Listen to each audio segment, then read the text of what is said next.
You're watching Watch Fox Sports Zone with Sports Director Matt Dow and Amanda Poole. More sports coverage than anyone else in the Midlands. Sponsored by Lexington Medical Center starts right now. Welcome into Sports Zone, everyone. I'm Sports Director Matt Dowell. Thanks for staying up late with us after college football. The final week of the high school football regular season. Tonight was the extra week added on due to Hurricane Helene, and that meant the epic showdown between undefeated Irmo and undefeated Dutch Fork. Two 5A powerhouses playing in the regular season for the first time in 5 years, and we broadcast this one for you all. But if you missed it, let's take you through it. The entire town of Irmo seemingly at this game, and boy did it deliver. First quarter, Irmo on offense in the red zone. Quarterback A.J. Brand keeps it, finds space, and finds the end zone. Irmo strikes first and goes up 7-0. Very start of the second quarter now, a very similar play, this time for Dutch Fork. Silver Fox's QB Ethan Offing keeps it and runs it in for a touchdown. Dutch Fork evens the score. A few minutes later now, Silver Foxes in the red zone again. Offing keeps it again. Offing finds the end zone again. Dutch Fork takes a 14-7 lead. About a minute later, Irmo, this time in Dutch Fork territory, way far back, but A.J. Brand gets them out of it, and quickly. Brand with a huge connection to Malik Miller, and the sophomore breaks the tackle, and he is gone. Yellow Jackets to the house, and they tie this ball game at 14. Look at the pose and the roar. And man, was this a good one. Towards the end of the second quarter, Dutch Fork threatening again. Offing this time in the air, connects with Boykin Bickley. Dutch Fork taking the 21-14 lead going into the half. So that was the first half story. Not a ton of offense in the second half. This field goal by Dutch Fork kicker Justin Welch giving the Silver Foxes a 10-point lead. They would hold on to this for a long time, and then in the final minutes, Irmo really needing a touchdown, and quarterback A.J. Brand trying to make it happen. He takes the snap here. He's going to throw it, but this throw picked off by Dutch Fork's Riley Salters, ending the ball game. Dutch Fork wins this game 24-14, and they win the region. Our Amanda Poole caught up with the Silver Foxes after this thrilling game. Coach Knotts, you said you didn't want to limp into the playoffs. You wanted to roll into the playoffs. How'd you do that tonight? Yeah, defense shut them out in the second half. Superman wasn't so good in the second half. We did a great job. All right? Anytime the D shuts out that cat and that team, doing pretty good. So we're going to roll into the playoffs. We know what our goal is, guys, right? Region champs, how does that feel? That feels good. We're used to being region champs, so we got bigger goals than that. We got bigger goals than that, and we feel like we're a playoff team, and these guys really buckle down and bear down when it gets to be playoffs, and we're going to be even better than we were tonight as we move along. All right, well, on behalf of Sonic, our sponsors, congratulations on the game of the week. Coach Tom Knotts and the victorious bunch of Silver Foxes, your region champions, our champions tonight. That's the end of our Sonic Friday Night Rivals season, and what a way to do it. Tens of thousands of you watching that game live, and what a game to end it on as the playoffs begin next week. If you want to rewatch that game, it is still up on our Facebook and YouTube pages, so feel free to join and watch it and enjoy what was an amazing football game. But first, we got more highlights to get into tonight. White Knoll at Chapin. We're going to join this game in the fourth quarter. This was a great game as well. Game tied at 21. Chapin taking the snap. Quarterback Brady Albro gonna punch it in for the Eagles as they take the 28-21 lead with just under 5 minutes to go. But White Knoll had an answer. Boy, was this game fun. The Timberwolves breaking free here. A huge run going all the way in for the touchdown to tie this ball game at 28. And then on the next play, Chapin taking the kickoff return, and they are going to take it all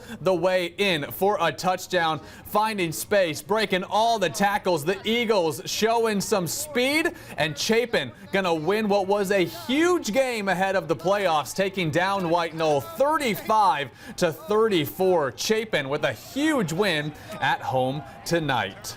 The Ridgeview Blazers hosting the Sumter Gamecocks in what was another high-profile game this week. We're going to start this one with the Gamecocks. Sumter quarterback Franklin Richardson taking matters into his own hands to give Sumter their first touchdown of the game. And I thought this game was going to be close tonight, but Sumter had other plans. Later on, this time again for Sumter, it's John Peoples taken down by two players from Ridgeview here.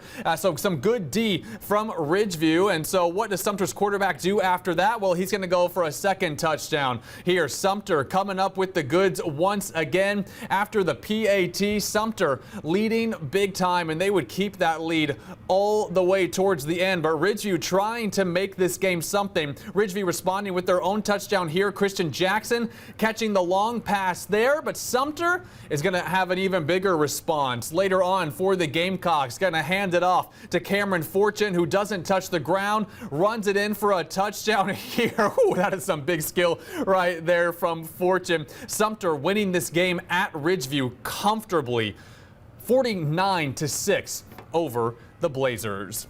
Let's check out some scores from what we're calling week 11 of the high school football season, since it is an extra week of the season. River Bluff was at Lexington tonight in that really tough region, and it's the Gators who win by a couple of touchdowns, 24-10. Newberry was at Silver Bluff tonight, and they get a nice win, 33-21, as they're set up for a nice playoff run. Other scores from tonight include the Griffins of Fairfield Central, a 45-13 win over the Rebels of Mid Carolina, and Gray Collegiate was at North Augusta tonight in a battle for their region championship. Gray Collegiate was up early, but North Augusta making the big comeback, and they defeat the War Eagles 20-17. So it's North Augusta region champs in that 4A region. Other scores include Batesburg-Leesville, one of the stories of the season, as they win 8-7 over Strom-Thurmond. They remain undefeated, and the Panthers are region champs with a tight win over Strom-Thurmond. And Saluda was hosting American Leadership tonight, and they win that one with a big-time shutout, 57-0. The Spring Valley Vikings were at West Florence tonight. We're going to start this one with West Florence, as Avery Weaver going to pass it to Keyshawn Johnson, and Johnson with a big-time catch for a big-time touchdown. West Florence up early. They were the big favorites in this game. Later on for West Florence, it's going to be Johnson once again. The direct snap there. He sees a path right up the middle, relying on his pure speed to just flat outrun the Vikings defense. West Florence continuing to cruise here. Start of the second quarter is where we go next. West Florence at the line again. It's going to be snapped to Keyshawn Johnson, and Keyshawn Johnson again getting away from the defense and in for the touchdown. So that's not one, not two, but three touchdowns for him. West Florence cruising over Spring Valley tonight by a final score, a comfortable win for them, 53-12 over Spring Valley.